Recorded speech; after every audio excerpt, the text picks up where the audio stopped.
What's up, Macadine family and listening audience? I am Camille Shabazz. And I just want to briefly share with you something that I learned and have been learning on my personal journey. And that is that regardless to what you have gone through, what traumatic experience you have been through, that they refer to as being a curse, generational curses, which are true. You can curse yourself by taking the wrong road down the street, making a left instead of a right, or vice versa, and ending up somewhere you never thought you would end up at. But if you look at the word curse, within the word curse, you have the word cure. If you were to get bitten by a rattlesnake or a spider, the cure is actually in the venom that you got bit with. And the same with ourselves, with these curses that we have found ourselves actually inheriting from our defective parents, who really didn't know no better and did the best that they could do. But we inherited these curses. But within those curses, like within ourselves, is the cure for those curses. But we're distracted by all of these technologies, all of this, the music and everything that's out there to take you away from the cure, which is within you, to keep you just distant from yourself and your power. But as I was saying a few weeks ago about the power of a smile, and why it's so important to smile, and why I always tell my brothers and sisters to smile. I don't care how hard things are, smile.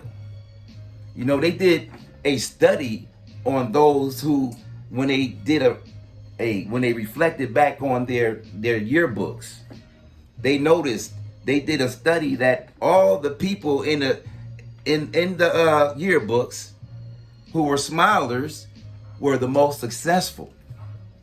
The ones who were the smilers were the ones who lived the longest. Why is that? They say that milk does a body good, which is really a lie unless it's the mother's milk. Smiling does a body even better. And when I say does, I mean it literally. Because that does is actually an acronym of the actual chemicals that smiling produces. Natural chemicals that you got to go to the drugstore and buy. But you create these chemicals when you smile. And like I said, it sums up the acronym DOES, because you release dopamine, oxytocin, endorphins, and serotonin every time you smile. The slaves were onto something back when they did all that smiling on the plantation, because that smiling actually kept them in a state of peace in the midst of all of their enemies and all of the trials and tribulations being placed upon them. That smile, the smile of Louis Armstrong. And look at how George Foreman, who at one time was the most hated boxer in the boxing field back in the 70s, from him changing his persona from being a frowning man to being a smiling man, transformed his whole career and took him from being the most hated boxer to him being the most beloved boxer of all times, with his George Foreman grill, just smiling away as he raked in all the money. So never underestimate the power that you have within you.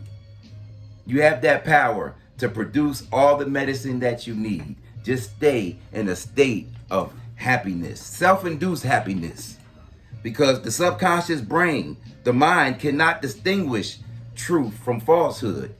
If you're looking at a movie, you see somebody getting hacked to death, your subconscious mind sees that as being real and produces the adrenaline and the cortisol that comes with being a witness to such a act. So the same applies to us when we smile. It has the same effects because the subconscious mind cannot distinguish.